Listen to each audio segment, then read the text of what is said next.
उन्हें मिल जाएंगे लाखों मगर ये भी सच है कि कोई हमसा नहीं मिलेगा। नमस्कार, जय हिंद। मैं हूं आपका दोस्त कवि आदि गणेश। स्वागत करता हूं आप तमाम साथियों का हिंदी ग्रेड सेकंड हेतु जो स्नातक स्तर वाला पाठ्यक्रम हमने प्रारंभ कर रखा है, उसमें कबीर ग्रंथावली चल रही है, जिसकी हम 5 अंग देखेंगे और 10 पद देखेंगे। 5 अंगों के अंदर हमने पहला अंग गुरुदेव को अंग पढ़ लिया है, दूसरा अंग सुमिरन को अंग कंप्लीट पढ़ लिया है, और आज तीसरा अंग प्रारंभ करने जा रहे हैं हम, विरह को अंग। तीसरा कौन सा है? विरह को अंग। विरह को अंग में कौन कौन सी साखियां हैं वो देखेंगे। और वहीं ये जो पांचों अंगों के अंदर जितनी भी साखियां देखने के बाद में फिर देखेंगे हम कौन से 10 जो पद हैं वो।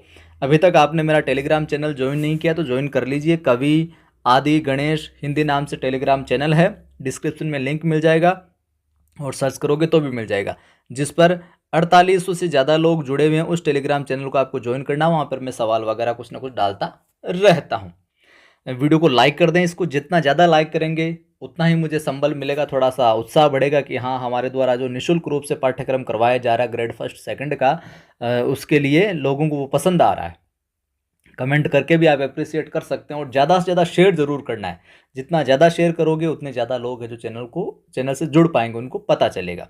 चलिए, विरह को अंग है क्या? पहले तो विरह को अंग की जो हम साखियां उनको प्रारंभ करें, उससे पहले मैं आपको अवगत करवा दूं कि विरह को अंग में ओवरऑल इसका संदर्भ क्या है, इसके अंदर क्या क्या चीज़ें हमें देखने को मिलेगी।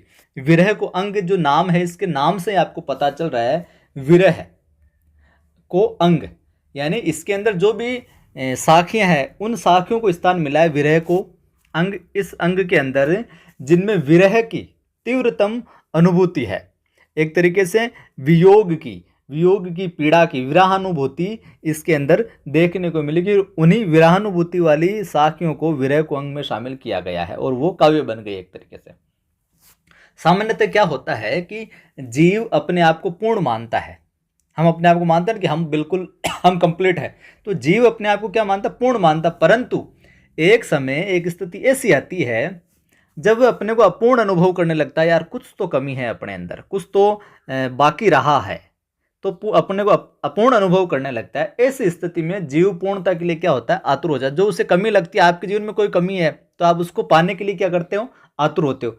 उसी प्रकार जीव के जो आत्मा के अंदर जो अपूर्णता महसूस होती है वो उसको फिर पूर्ण करने के लिए आतुर होता है। और ये जो अंश जो है अपना, ये शरीर का जो जीवात्मा है वो परमात्मा से, जिसका अंश है परमात्मा से, उससे मिलने के लिए क्या है? व्याकुल उठता है। तो जीव की ऐसी व्याकुलता की जो विरह स्थिति होती है वो कहलाती है। तो जीव का अपने अंश से आत्मा का परमात्मा से जो मिलन वाली स्थिति है उसमें जो व्याकुल हो जाता है वो विरह स्थिति कहलाती है। और विरह का अर्थ हो जाता है एक तरीके से अलग सा, किसी प्रेम के अंदर किसी को पाने के लिए तड़पना, व्याकुलता। और जब जीव के हृदय में, यानी अपने हृदय, मनुष्य के हृदय में कह सकते हैं, ऐसी तड़फ जो हो जाती है तीव्र उसको अंश को पाने के लिए, परमात्मा को पाने के लिए, तो वो फिर विरानुभूति एक तरीके से काव्य के रूप में है जो प्रस्तुत होती है। यहाँ पर आचार्य रामचंद्र शुक्ल ने भी इस विषय में कहा है क्या, कि कबीर आदि में ये अनुभूतियां सूफियों की देन है। तो ये विरानुभूति वाली बात है, ये शुक्ल कहते हैं कबीर में कहाँ से है? सूफियों की देन नहीं है। और हमारी मान्यता है कि कबीर और सूफियों की विरह वेदना में नैतिकता का प्रश्न अलगाव बिंदु है। ये सवाल पूछा भी गया है पहले, क्योंकि सूफियों को ईश्वरीय और सांसारिक युगपत स्थितियों का निर्वाह करना पड़ता है। इसीलिए कबीर की जो विरह वेदना है वो आध्यात्मिक अर्थ में सूफियों से क्या अधिक प्रभावपूर्ण बन पड़ी है। तो कबीर की जो विरह वेदना है वो सूफियों का जो विरह वेदना है उससे क्या है? ज्यादा प्रभावशाली है जो बनी है। यह है ओवरऑल विरह को अंग के अंदर इसका परिचय। ठीक है, चलिए विरह को अंग के अंदर जो पहली साखी है उसको देखते हैं, उसको समझते हैं कि राती रूनी बिरहनी जू बंचो कुकुंज, जू बंचो कुकुंज, और कबीर अंतर पर जल्या प्रगट्या विरह पुंज। रानी रूनी बिरहनी, माफ कीजिए, राती रूनी बिरहनी, राती यानी रात भर, रूनी यानी रोती रही, रूनी यानी क्या हो जाएगा? रोती रही। ठीक है, विरहणी आत्मा, अपने विरहणी आत्मा। और ये जो आया है अपने कुंज यानी क्रौंच पक्षी। तो रूनी रोती रही कौन? कुंज पक्षी, क्रौंच पक्षी, और पुंज यानी ढेर सारा, समूह। ठीक है, अब देखिए इसका अर्थ समझते हैं। तो राती रूनी बिरहिनी ज्यों बंचो को कुंज, यहाँ जीव की उपमा विरहण से दी गई है। जो जीव है, जो जीव है उसकी वो क्या है? विरहणी है। आत्मा क्या है? एक तरीके से विरहणी है। तो जीव की उपमा विरहण सी दी गई है यहाँ पर। तो विरहणी अपने प्रिय के वियोग में रात भर उसी प्रकार होती रही। राती रूनी विरहणी, रात भर जो विरहणी है, जो जीव है, जीव की आत्मा है, प्रिय के वियोग वियोग में उसी प्रकार होती रही। जो बंचों को प्रिय के वियोग में उसी प्रकार होती रही जैसे क्रौंच पक्षी अपने प्रिय के वियोग में रोता है। ज्यों बंचों को कुंज, जो क्रौंच जो पक्षी है अपने प्रिय के वियोग में है जो रोता है। और कबीर अंतर पर जल्या प्रगट्या विरह पुंज, कबीर साहब कहते हैं कि विरह रूपी अग्निपुंज, कबीर अंतर पर जल्या की विरह रूपी अग्निपुंज अपने भीतर क्या है? उमड़ उठा है। प्रगट्या विरह पुंज, वो अग्नि का जो पुंज है, एक समूह जो है वो भीतर के अंदर, अंदर घट के अंदर है जो उमड़ गया। अर्थात विरह वेदना है जो जग उठी है उस परमात्मा को, उस अंश को, ये जो अंश है जीव का, ये उस अंश को प्राप्त करने के लिए है जो क्या है? व्याकुल हो रहा है। ये वेदना है जो बढ़ रही है। ठीक है, या जो बंचो है, या यूं कह सकते हैं कि क्रौंच पक्षी अपने प्रिय के वियोग में है जो व्याकुल हो रहा है। यहाँ ऐसे लगते हैं, ऐसे भी अर्थ लिया जाए, प्रिय कौन? उसका बच्चा। क्रौंच पक्षी अपने बच्चों के वियोग में है जो रो उठता है। क्रौंच पक्षी अपने बच्चों के वियोग में क्या है? रो उठता है। तो यहाँ पर क्या है? उपमा और ये रूपक अलंकार भी देखने को मिलता है। दूसरी साखी देखिए कि अंबर कुंजो कुरलियां गर्राज भरे सब ताल, और जीनी ते गोविंद बिघूटे तिनके कोण हवाल। अंबर, अंबर यानी आकाश, कुंज यानी फिर वही क्रौंच पक्षी, कुरलिया यानी चीखने लगते हैं, कुरलिया यानी चीखना। ठीक है, गर्राज यानी बिल्कुल गुंजायमान हो जाना, और हवाल यानी दशा, हवाल यानी क्या हो जाएगा?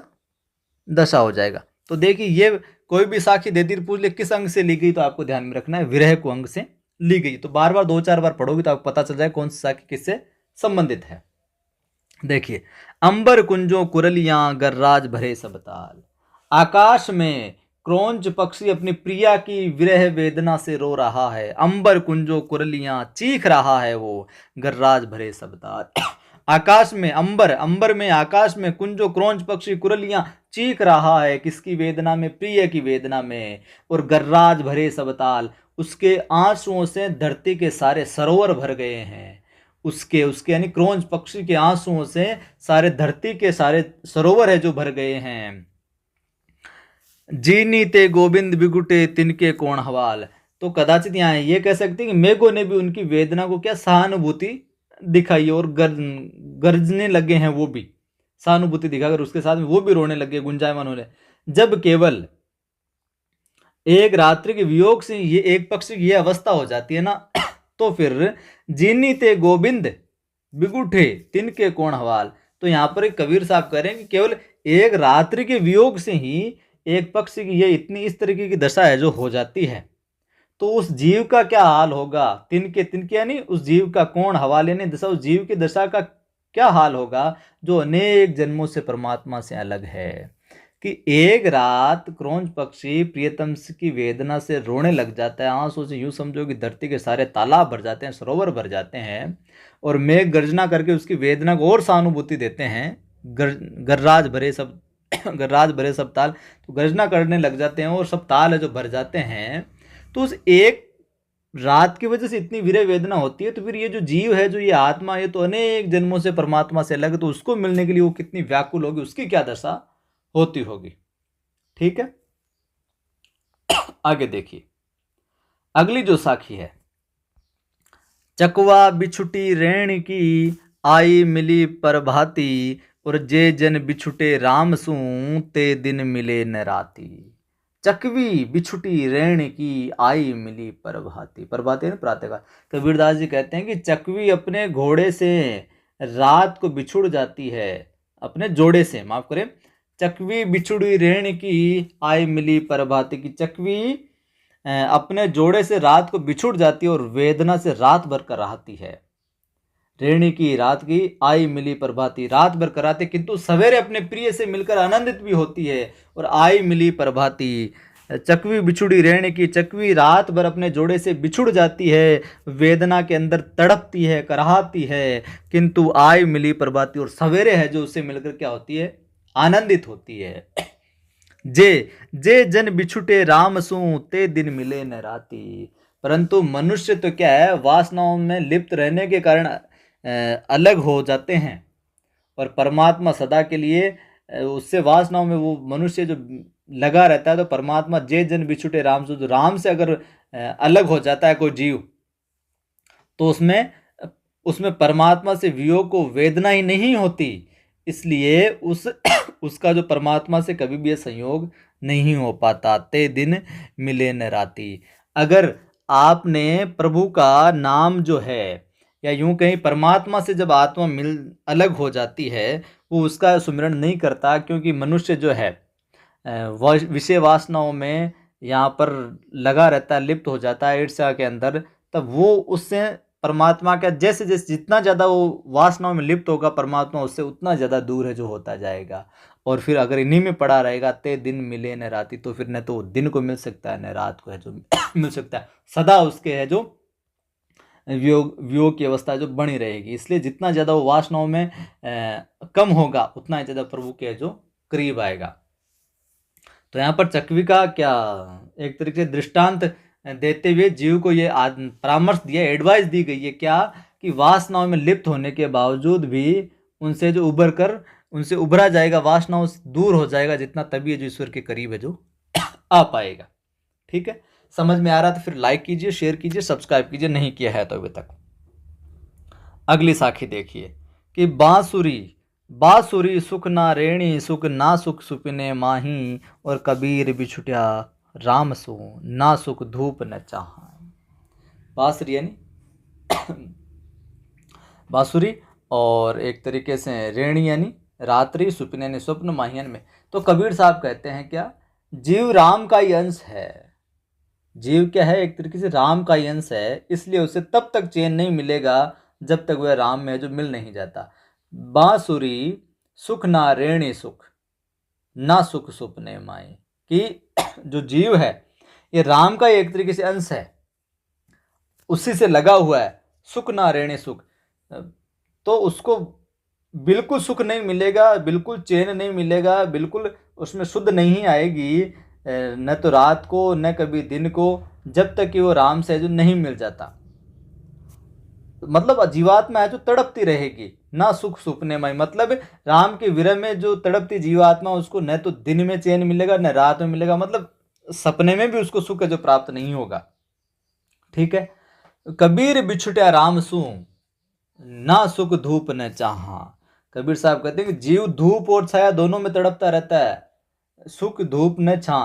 तो वो जब जो राम से अगर कोई बिछुड़ जाता है, राम से अलगाव हो जाता है जिसका, तो उसको न तो धूप में सुख मिलता है न छाया में सुख मिलता है, वो तो दोनों स्थितियों में जो तड़पता रहता है। तो वह इधर उधर सुख की तलाश में भटकता रहता है, परंतु उसे हर जगह दुख ही दुख मिलता है।